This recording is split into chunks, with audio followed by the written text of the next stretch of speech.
Hola, ¿qué tal? Mi nombre es Luz Félix y voy a ser tu guía tántrica.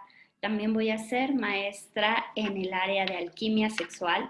Y por supuesto, el día de hoy seré tu guía para conocer un poco más acerca del oráculo Lenormand. Estamos comenzando esta serie de cápsulas en las cuales tú vas a poder ir aprendiendo cómo se utiliza este oráculo, para qué funciona, cómo lo vamos a ir combinando y también para que vayas desarrollando tu propia intuición. Te daré algunos tips, algunos consejos para que tú te sientas más libre de practicar y de conocer mejor este contacto que tienes con tu intuición. Así es que, bueno, pues vamos a comenzar. Quiero que esta cápsula esté enfocada a conocer un poco acerca de qué es el oráculo Lenormand. No es muy conocido, la verdad es que no es como en el caso del tarot, o tal vez un oráculo más famoso sea el Osho Zen, en donde pues ya tenemos como más conocimiento y sobre todo porque son oráculos, el oráculo Osho Zen, por ejemplo, está muy relacionado con el tarot. Pero como les dije la vez pasada, los oráculos guardan su propio lenguaje, guardan su propia conexión.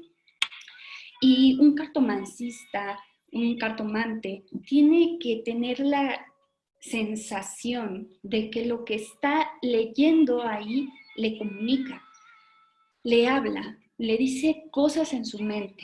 Y es así como ocurre esta conexión, ¿ok? Así es que no te preocupes si no has encontrado como esa conexión especial con el tarot, porque a través de los oráculos también puedes conocer esta conexión.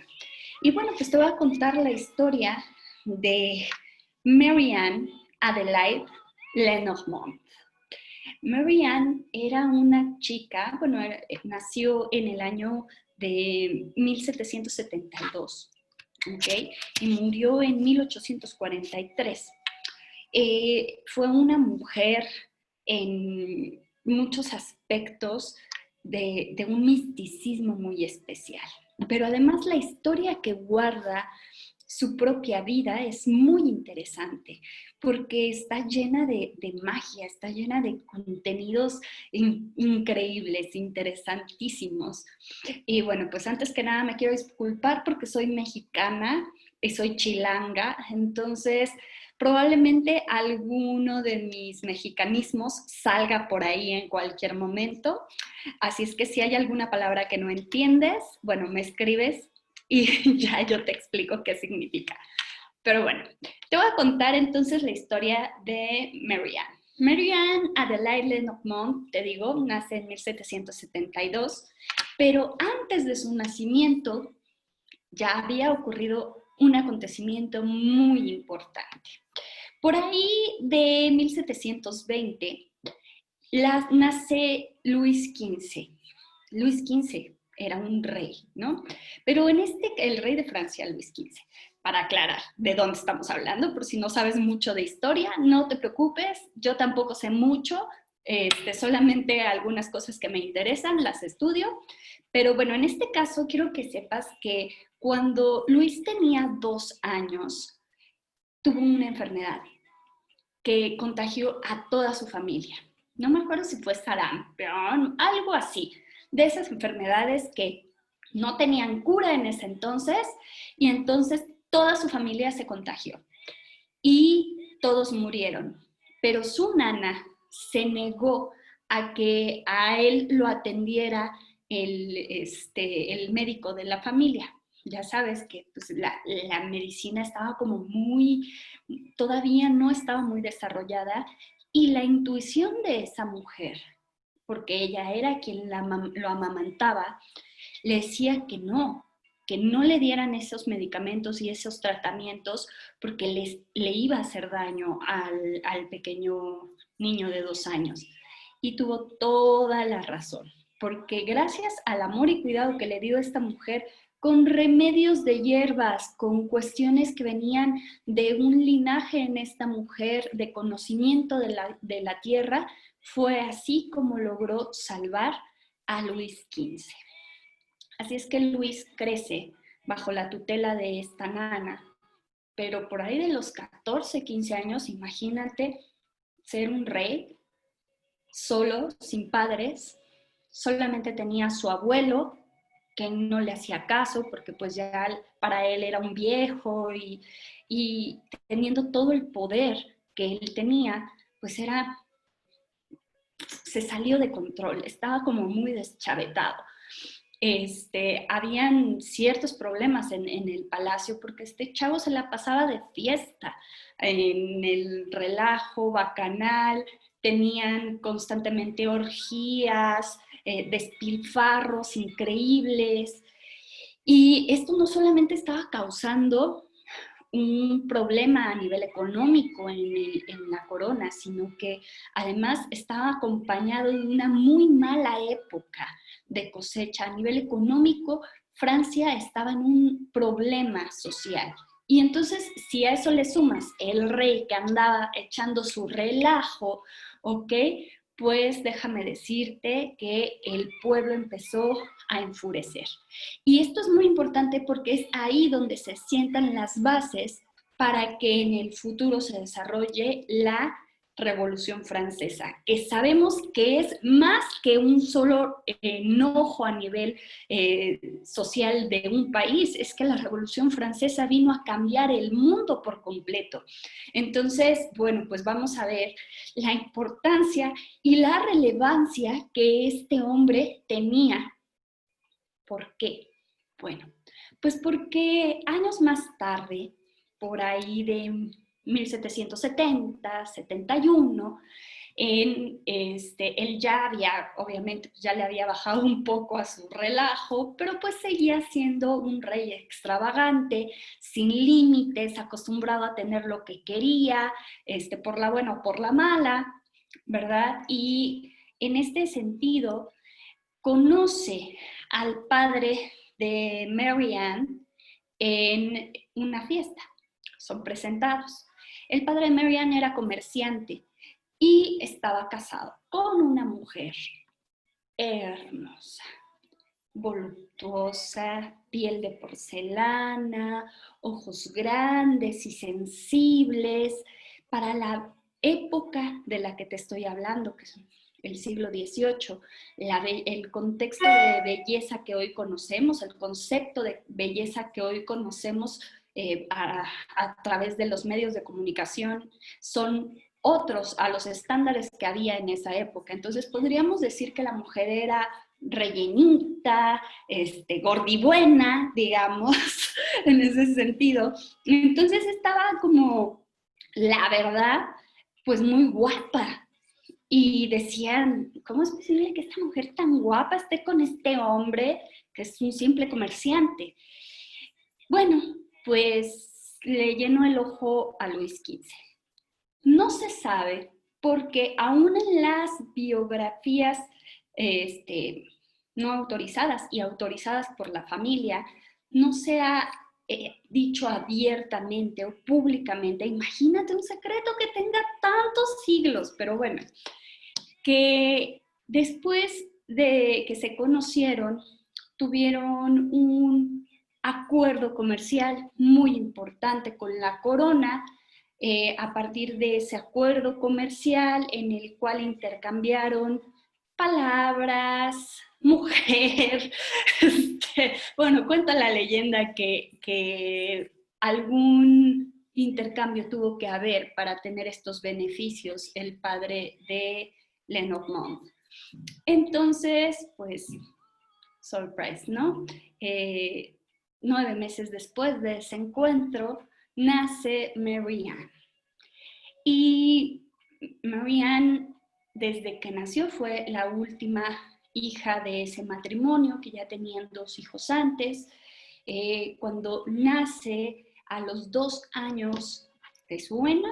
A los 2 años muere primero su madre, dejándola huérfana. Su padre se vuelve a casar y se muere también a los pocos meses de la muerte de su madre. Entonces la deja huérfana de madre y de padre. Y pues cuentan que los familiares de Marianne, la segunda esposa, recibió cierto apoyo para la educación de Marianne en particular y fue metida a un colegio muy importante de la época, pues para que tuviera la mejor educación posible.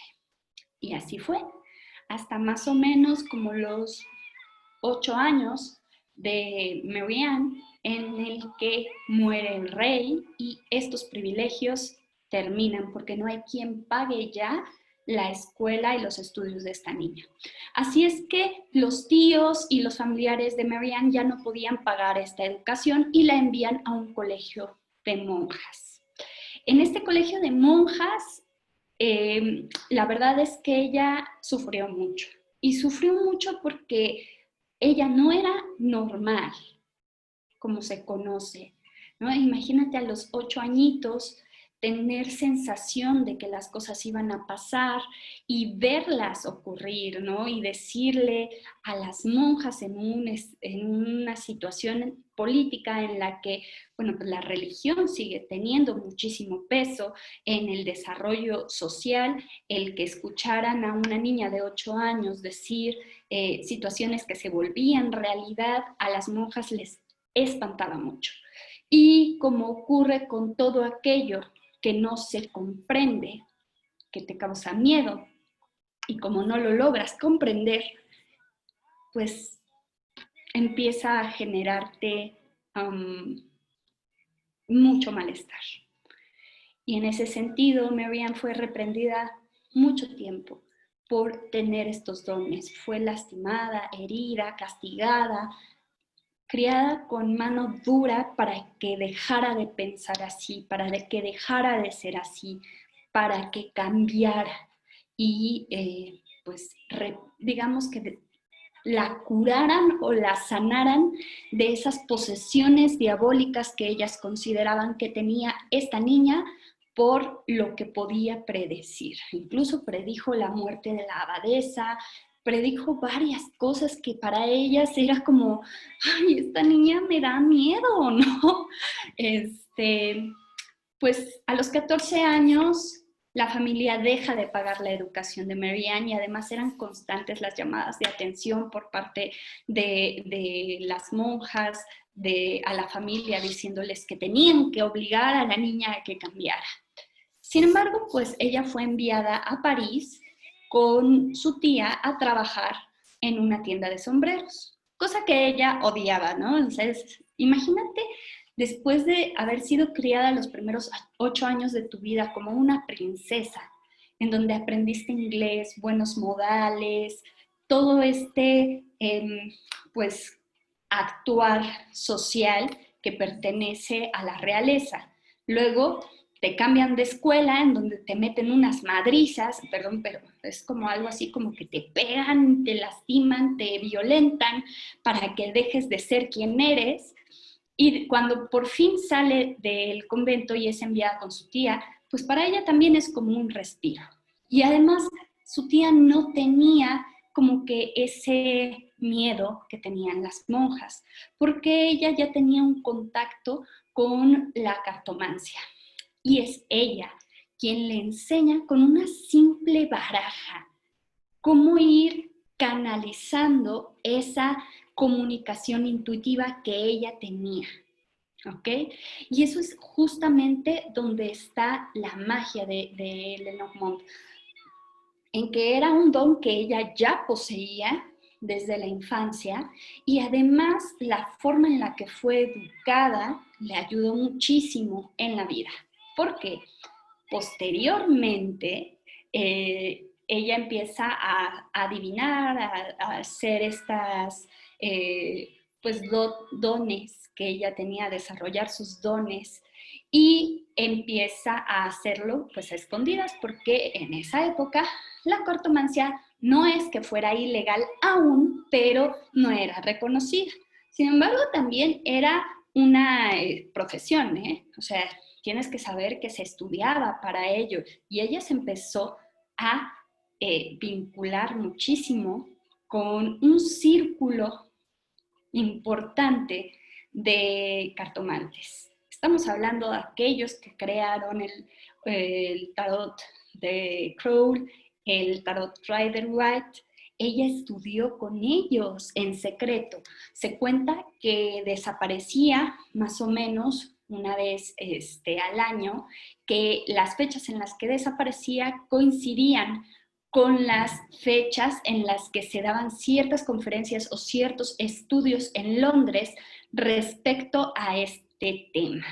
Y ella pues simplemente en esa época se iba, no se sabía de ella, y bueno, pues se cree que ella aprendió de grandes maestros el desarrollo de esos dones.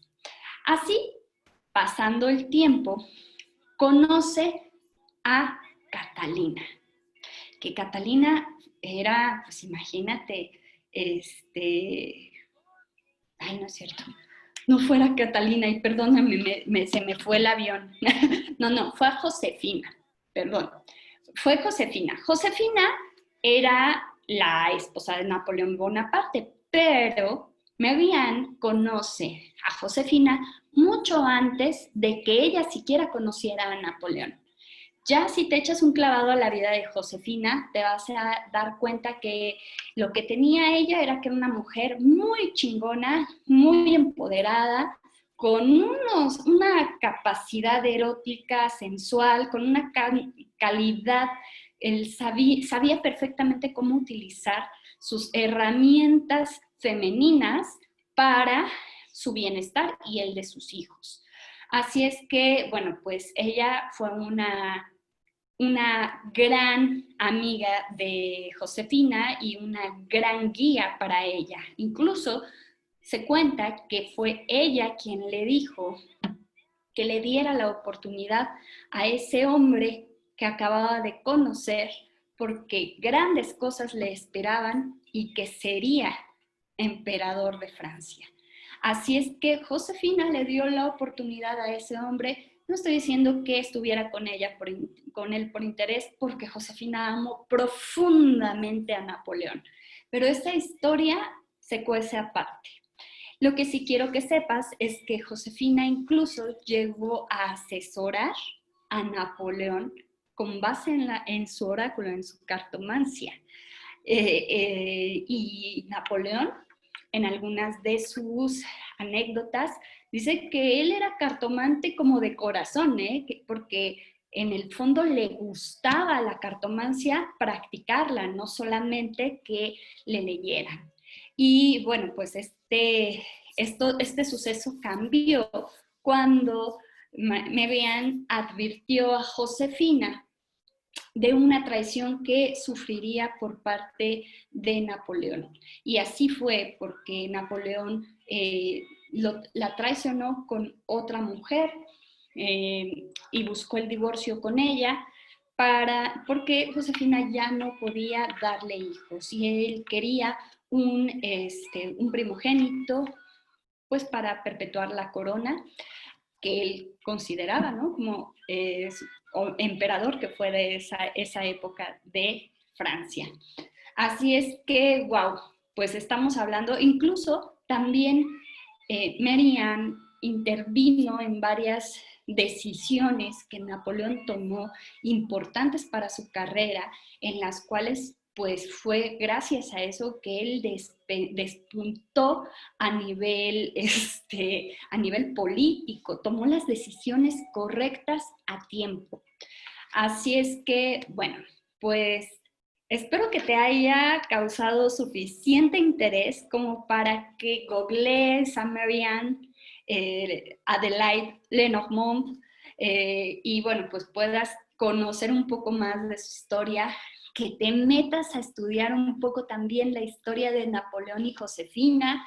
Por ahí ella intervino en varios aspectos importantes de su vida y incluso pues que sepas, a partir de esa situación en la que pues advirtió a Josefina de la traición, fue que Napoleón prohibió la cartomancia en Francia y ella siguió practicando escondidas en un lugar secreto y así se retiró y murió tranquilamente practicando la cartomancia en secreto, que todo el mundo sabía dónde estaba este lugar, pero pues nunca nadie la delató. Y alguna vez sí la encarceló Napoleón, pero fue liberada. Entonces, pues por ahí esta historia está muy interesante. Y bueno, pues si tú quieres saber más, googlealo por ahí. Yo esto lo fui sacando de la biografía autorizada por la familia, en donde vienen datos un poquito más curiosos con respecto a su relación con Napoleón y Josefina. Y ahora sí, bueno, te voy a explicar qué es el oráculo Lenormand. El oráculo Lenormand, sí, aquí lo voy a ir volteando, tiene ¿sí? Tiene diferente en que no utiliza la baraja española como base, ¿no? Por ejemplo, el tarot de Marsella, el tarot de Rider-Waite, utiliza estas simbologías de la baraja española, ¿sí? Las copas, las espadas, esa simbología que tiene la baraja española. Pero aquí vemos los tréboles, las picas, ¿ok? Que si bien tienen una relación con estos mismos 4 elementos, que son el aire, la tierra, el agua y el fuego, ¿ok? Están representados con los mismos elementos, ¿ok? Aquí cambia porque este oráculo como tal era un juego. Te voy a decir como qué tipo de juego. Haz de cuenta como serpientes escaleras o como la oca, ¿ok? Y entonces este juego fue creado por ahí de 1790, ¿ok? Y el juego consistía en que tenía 4 formas de jugarse en una sola carta. Entonces, podían jugar póker y al mismo tiempo jugar este juego que era como tipo serpientes escaleras o la otra, ¿ok? Que tenía sus propias reglas, que valía puntos cada carta, que si te salía la serpiente tenías como que bajar y subir, ¿ok? Entonces era una cuestión ahí de que más que haber sido creado para interpretarse, fue creado para jugar. ¿Ok? Y como juego que era, después ya fue utilizado, fue nombrado en honor de Lenormand. Perdón que entró una llamada justo ahorita, pero ya la rechacé. Y bueno, consta de 36 cartas. Cada carta tiene una simbología. Y lo que me gusta de este oráculo es que está más actualizado a la vida social actual, ¿ok? A nuestra forma de desarrollarnos socialmente. Entonces, si bien el tarot tradicional tiene connotaciones interesantes, aquí lo que me gusta es que hay cartas que nos hablan, por ejemplo, los pájaros, son muy relacionados, por ejemplo, a las redes sociales, al Facebook, al Twitter, al WhatsApp, o también en la carta de jardín, que se interpreta como estas redes sociales, esta conexión a Internet, a otros países a través de estas conexiones. Está muy interesante porque eso obviamente no te lo marcaría un tarot tan antiguo como lo es el tarot Rider-Waite o el tarot de Marsella. Así es que, pues espero que te haya gustado esta cápsula. La siguiente ya va a ser para hablar acerca de las primeras 2 cartas. Son 36 en el tradicional.